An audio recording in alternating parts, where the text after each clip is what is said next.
ką pasakėt savo komandai Rūbiniai? Ta, ką pasakiau, tegul lieka ir Rūbiniai. Tai yra, na, jeigu nori laimėti, turi laimėti per 120 minučių. Taip, jeigu atsitinka taip, kad yra baudiniai, nu, aš ką noriu pasakyti, aš niekada nesutiksiu, kad tai yra loterija. Tai nėra loterija baudiniai. Tai yra ir psichologija, ir tu ruošiesi tam, mes ruošiamės irgi, tu išrenki žaidėjus, na, kurie gerai tai darė treniruočio metu. Na, bet kai atsiranda baudiniai, tai na, per treniruotės yra viena, o kai rungtynių metu spaudimas yra daug didesnis, tai na, irgi tu pamatai. Tai mes pralošėm baudiniais ir, na ką, reikia pasveikinti Bangą. Bet treniravotės baudiniais? Tai be abejo, nu, kaip mes visą laiką treniruojamės. Prieš taurės rungtynės visą laiką yra treniruojami baudiniai. Kalbant apie visas rungtynės, kaip jūsų akimis jos procesai, kas turėjo galbūt didesnį pranašumą pagrindinio rungtynio? Kad ir turėjom tą pranašumą, turėjom keletą tokių momentų, jų nebuvo daug.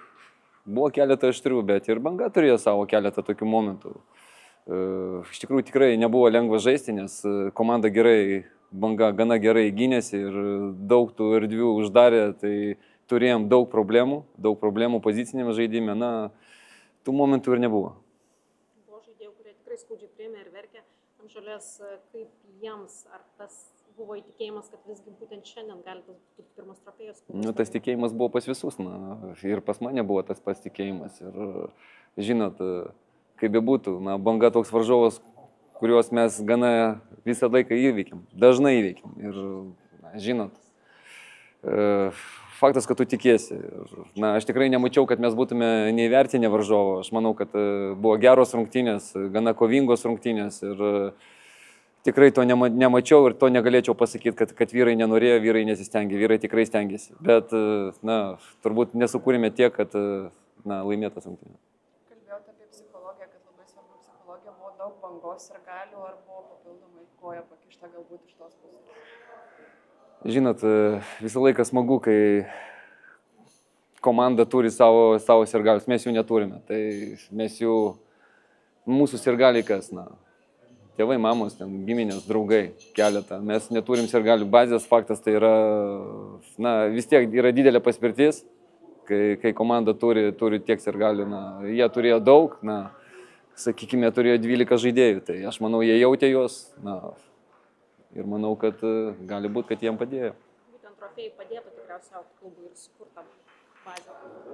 Sunku pasakyti, žinot, jauniem klubam yra daug pavyzdžių ir Europoje, kur ir žaidžia gerai, ir jie yra jauni, ir jie neturi savo sirgalių bazių, nėra tradicijų. Tai esame tokie, na, žaidžiam, sakykime, be žiūrovų. Komandos keičiasi, jūs buvote 22-aisiais prie vairo, šis finalas dar skaudesnis už Abudu finalai yra skaudus, kai tu juos praloši ir aš manau, abudu jie buvo gana geri žaidimo prasme, žaidėme tikrai gerai ir ten ir čia, bet, na, finalai yra tam, kad juos laimėti, o ne žaisti, tai mes juos du pralošėme. Rungtynes pradėjote be Upsto, be Vareikos, koks buvo sumanymas? Upstas tik grįžo porą dienų, prieš porą dienų į pilnas treniruotės, tai toks ir sumanymas buvo, kad laukti kažkiek, tai na, aišku, netikėjau, gal nenorėjom tikėti, kad bus pratęsimas, na, gautų jisai kokius 20-30 minučių, nu Vareika taip pat, na, irgi planavom taip.